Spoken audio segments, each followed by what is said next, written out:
The sun hung low over the Colorado Territory, a blazing disk in an endless sky that offered no mercy.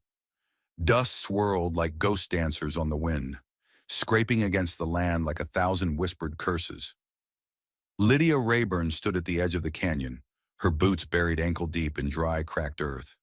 Her skirts were stained with sweat and dirt, her wide-brimmed hat shadowing eyes that had seen too much loss to fear the wild anymore. She had come alone, not out of courage, not entirely, but because there was no one left to stop her. The wind tugged at the canvas of her wagon, parked crooked beside a dead mesquite. Two mules grazed wearily on whatever brittle stalks they could find. Lydia knelt near a dry wash, her fingers pressing into the soil. She sniffed the air, tilted her head, and listened. The land spoke if you knew how to listen. Soft murmurs beneath the wind, old secrets buried beneath the dust. "Still breathing," she murmured. From the tin trunk behind her wagon, she pulled a bundle wrapped in waxed cloth.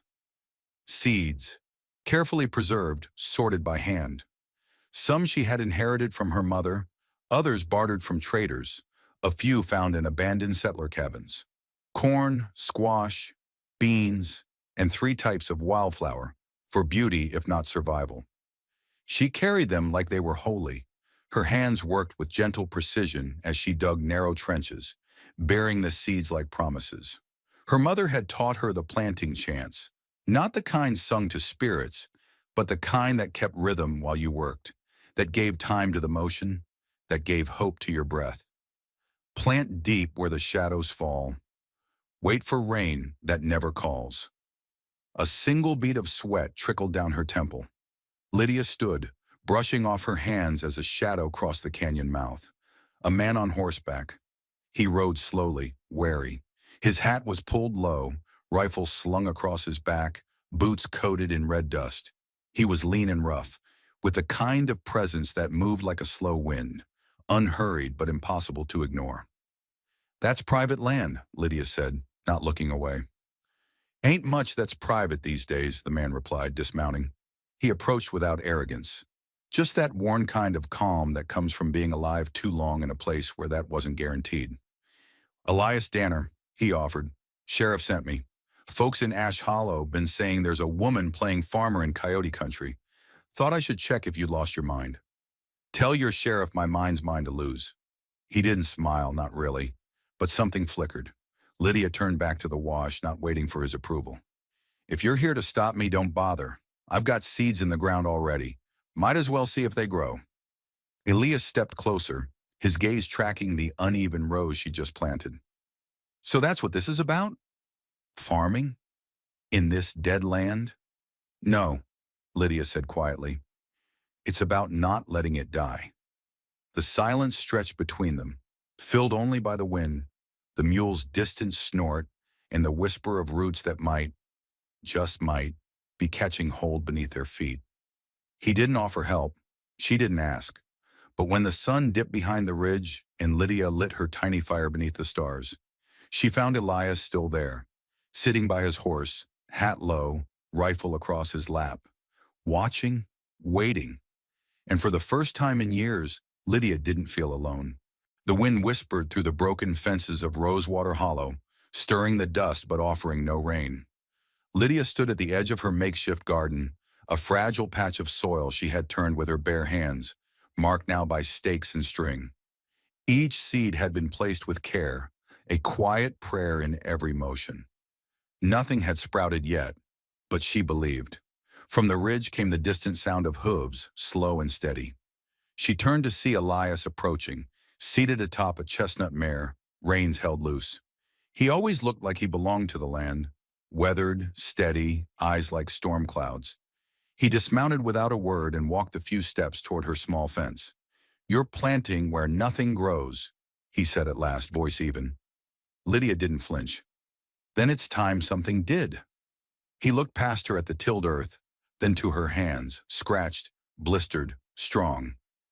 "You don't give up easy." She wiped her brow with the back of her arm. "Not anymore."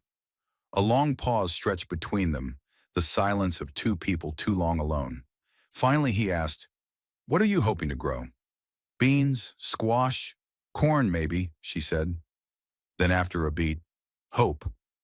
That word hung in the air like something sacred. Elias nodded once, slow. If you're wrong, you'll be hungry. If I'm right, we won't be.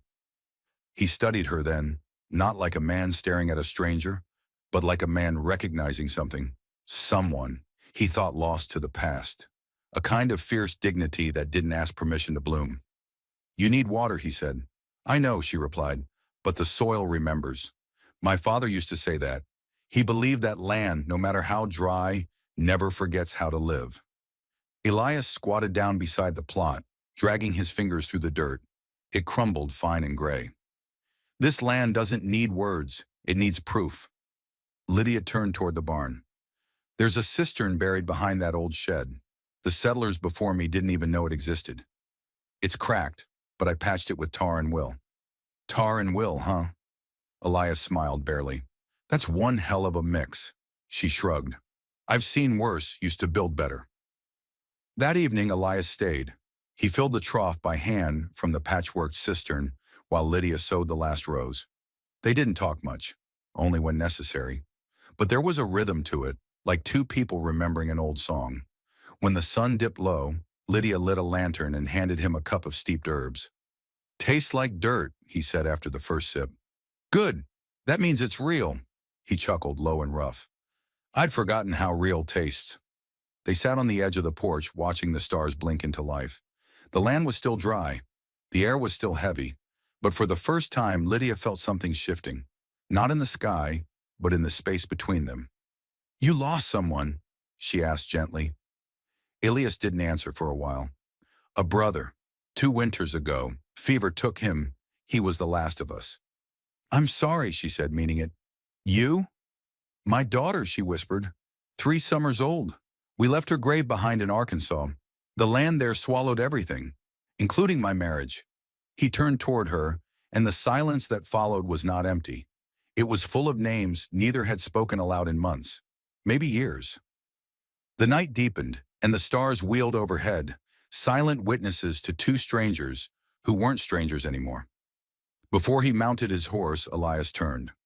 I'll come back tomorrow. Bring a few sacks of compost. My brother kept journals on soil remedies. Lydia raised an eyebrow. You're giving up your secrets already? He looked at her, serious. Not secrets, just hope.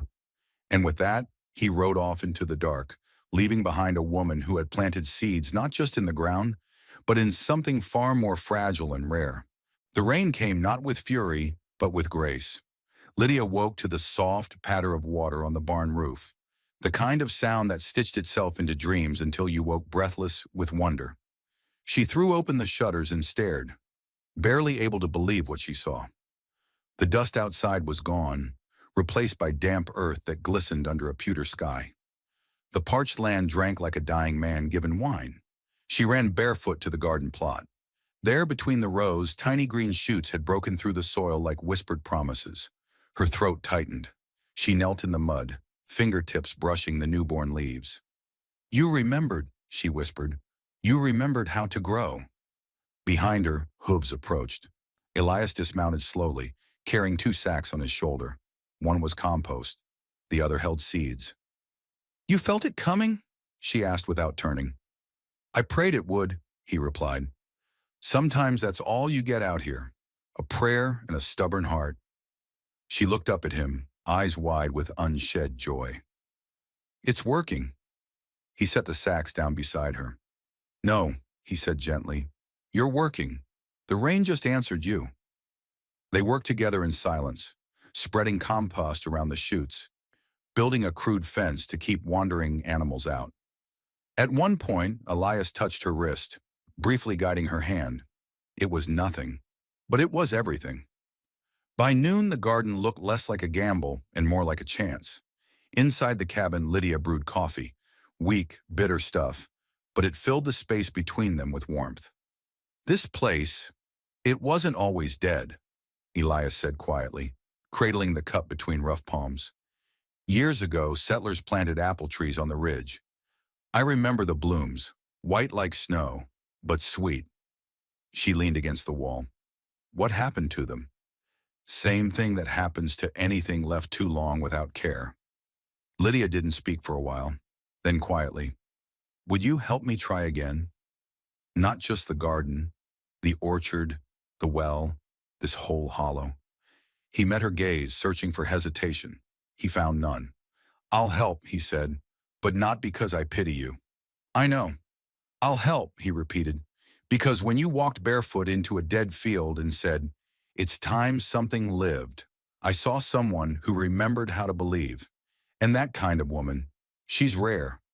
A soft breath escaped her lips, a trembling thing. And what about you? Elias stared into his cup. I'm not trying to save this land. I think it might be saving me. Later that night, they stood on the porch again. But this time, they didn't sit apart. This time, her shoulder brushed his. Lydia, he said softly, you're more than what they tried to burn away. And she replied, voice barely above a whisper, so are you. And in the stillness that followed, something bloomed between them. Not sudden, not loud, but like roots under the surface, quietly stretching toward light. The orchard had once been a crown of life above the hollow, its trees lining the ridgeline like quiet sentinels. Now most were dead, their twisted limbs brittle and leafless. But not all.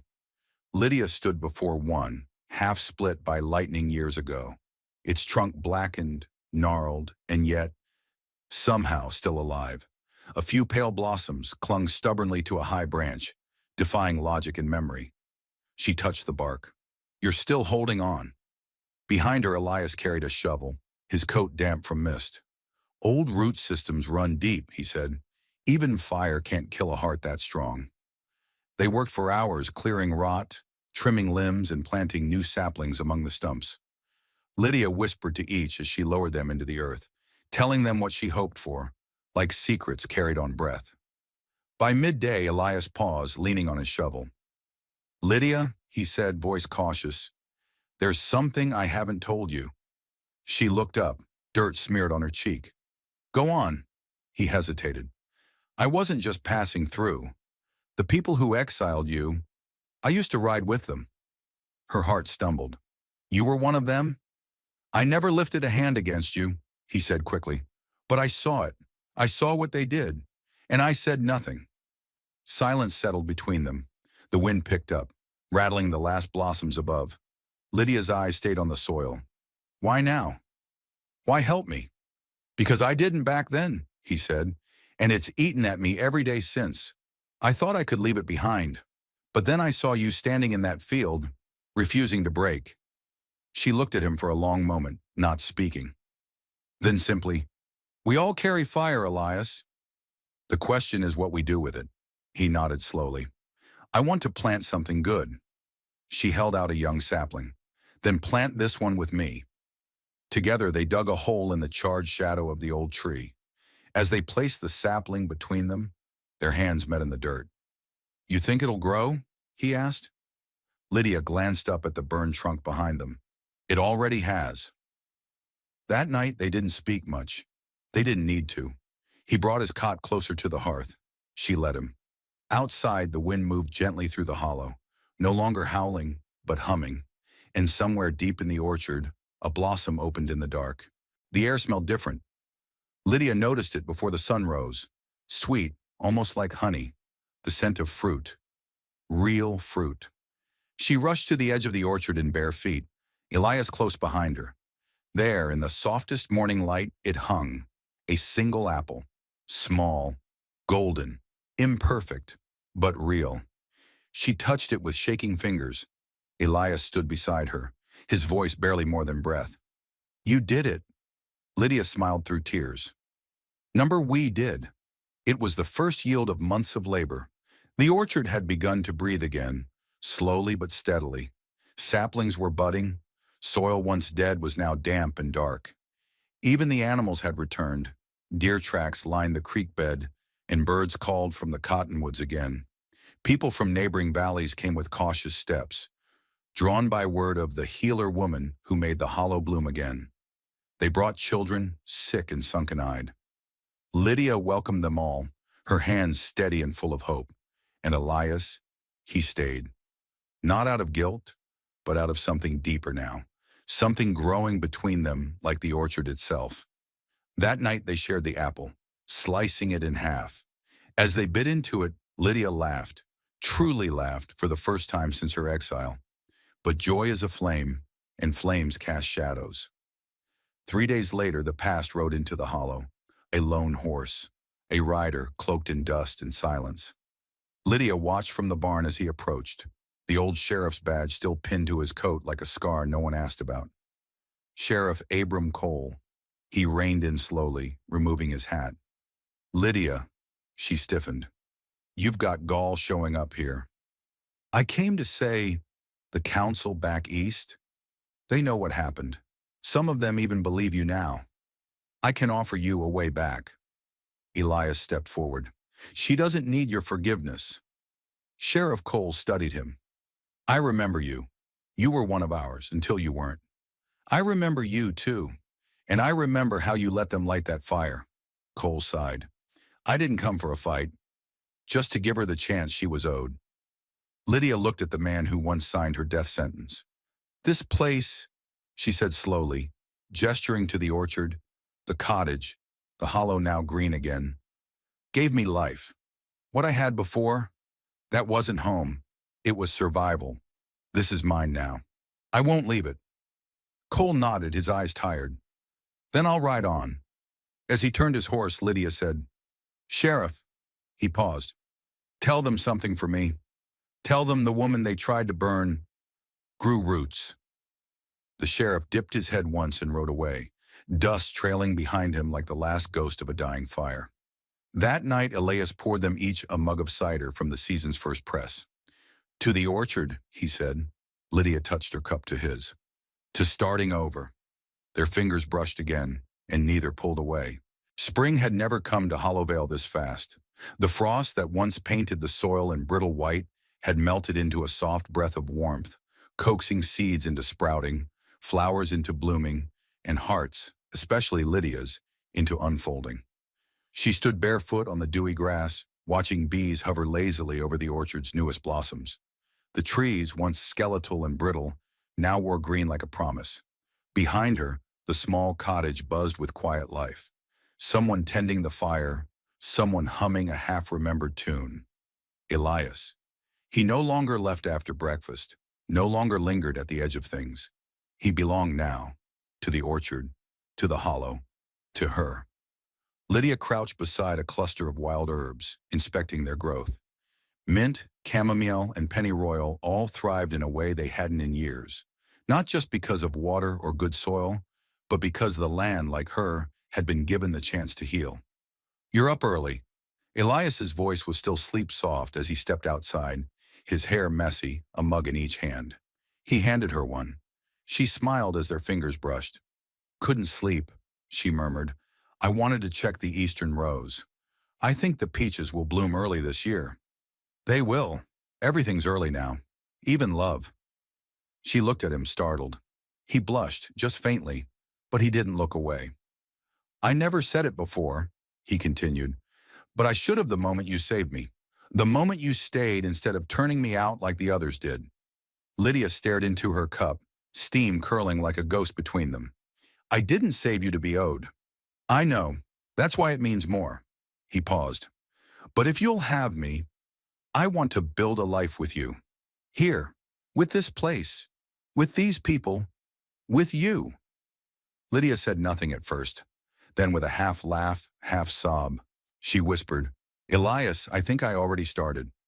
And when he stepped closer, she leaned into him as if pulled by gravity. The kiss was gentle, tasting of applewood smoke and hope, and it felt less like a beginning and more like a homecoming. Later that week, Lydia hosted the first planting festival the Hollow had seen in decades. Families came from far towns, bringing seeds and stories. Laughter echoed through the orchard. Children chased fireflies. The trees swayed as if dancing with the wind. They called her the Lady of the Bloom now. A healer, yes, but also a keeper of peace, a builder of bridges, a woman who turned sorrow into soil. And the orchard? It grew more than fruit. It grew belonging.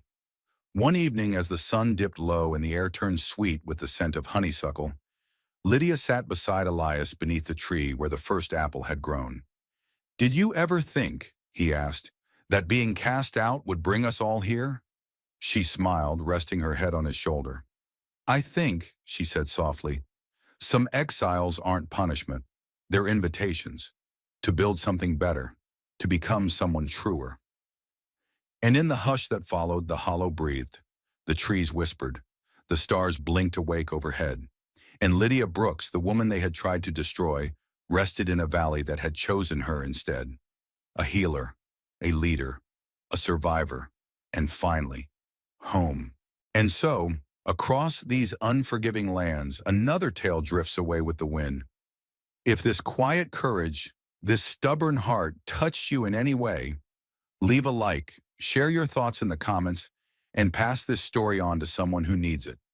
Don't forget to subscribe, because out here there are still so many truths left to tell, each one carved from pain, hope, and dust. This is Wild West Stories. Thank you for watching.